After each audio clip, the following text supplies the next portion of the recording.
ऐसा ही एक राज्य जहां पर आम आदमी पार्टी की सरकार है, पंजाब, उसकी भी बात कर लेते हैं कि पंजाब में आखिर क्या होगा अगर आज चुनाव हो जाते हैं तो। सबसे पहले बात करते हैं हम वोट शेयर की। कुल 13 लोकसभा की सीटें हैं। वोट शेयर अगर देखें तो बीजेपी 18% वोट यहां पर गेन कर सकती है, बीजेपी को मिल सकते हैं। आम आदमी पार्टी 28 सीटें जीत सकती है, माफ कीजिएगा 28% वोट शेयर उनका रह सकता है। अकाली दल की अगर आप बात करेंगे तो 19% वोट शेयर अकाली दल का रह सकता है। कांग्रेस की बात करेंगे तो 25% और अन्य के खाते में 10% वोट शेयर जा सकता है। यानी बीजेपी 18%, आम आदमी पार्टी सबसे बड़ी पार्टी बन सकती है। लोकसभा के चुनावों में भी 28% यहां पर वोट शेयर आम आदमी पार्टी को मिल सकता है। 19 अकाली दल, 25 कांग्रेस वोट शेयर उनको मिल सकता है 25% और अन्य के खाते में 10% जा सकता है।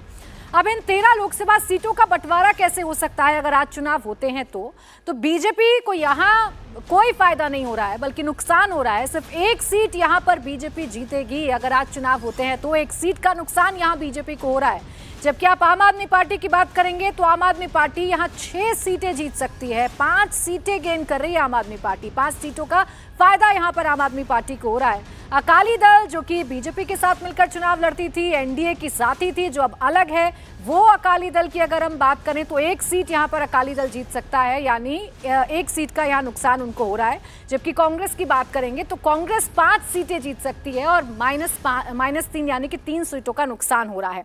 आइए कंपैरिजन कर लेते हैं अपने सर्वे का। अगर हम जुलाई 2023 की बात करें, जो इंडिया टीवी और सीएनएक्स का सर्वे था, उसमें एनडीए खाता नहीं खोल पा रहा था, लेकिन अभी एक सीट यहां पर जीत सकता है एनडीए, यानी कि बदलाव हो रहा है यहां पर +1 सीट का, यानी कि मुनाफा हो रहा है। एनडीए का मतलब बीजेपी है।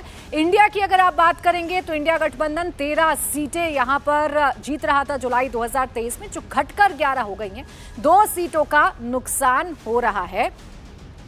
यहां देखिए आप पंजाब में मानकर चल रहे हैं हम इंडिया गठबंधन में कि आम आदमी पार्टी और कांग्रेस एक साथ मिलकर चुनाव लड़ेंगी। हालांकि बयानों में तल्खी बहुत ज्यादा है, दिल्ली से ज्यादा तल्खी पंजाब में देखने को मिल रही है। अकाली दल की बात करें तो अकाली दल जुलाई 2023 के हमारे सर्वे में खाता नहीं खोल पा रही थी, लेकिन 3 महीने बाद का जो ताजा सर्वे इंडिया टीवी सीएनएक्स का है, उसमें 1 सीट अकाली दल को मिल रही है और 1 सीट का यहां पर मुनाफा हो रहा है अकाली दल को। ये जिस तरीके के सामने आ रहे हैं रुझान, हर्षवर्धन जी, सबसे पहले क्या मैसेज पंजाब देने की कोशिश कर रहा है जिसमें बीजेपी सिर्फ 1 सीट हासिल कर सकती है? देखिए, मैसेज समझने के लिए मैं कहूंगा कि आप वो परसेंटेज वाला आंकड़ा रख दीजिए, टीवी पर वही दिखाइए, क्योंकि वो दरअसल मैसेज है। मैसेज बड़े साफ हैं। अगर कांग्रेस और आम आदमी पार्टी इसी तरह लड़ती रही, अगर भारतीय जनता पार्टी और अकाली दल किसी भी सूरत में मिल गई, तो ये सारे आंकड़े उलट होने वाले हैं।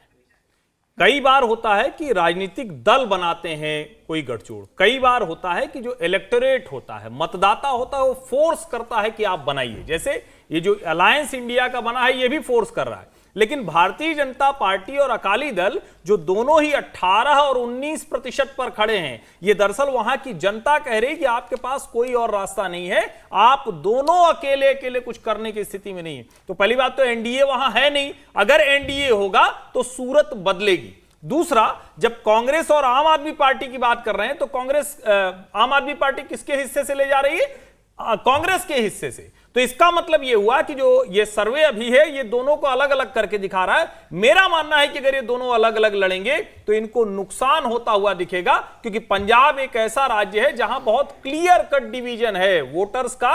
2 सेगमेंट बहुत स्ट्रांग है, तीसरा सेगमेंट बहुत छोटा है। ओवरऑल कुल मिलाकर अगर कहें तो ये जो दिखा रहा है वो एनडीए को, वहां भाजपा को एक सहयोगी मिल सकता है। शायद अकाली पर भी ये दबाव बने। इंडिया टीवी हर वक्त हर जगह डाउनलोड करने के लिए सर्च करें India TV news Google play store या ऐप स्टोर पर।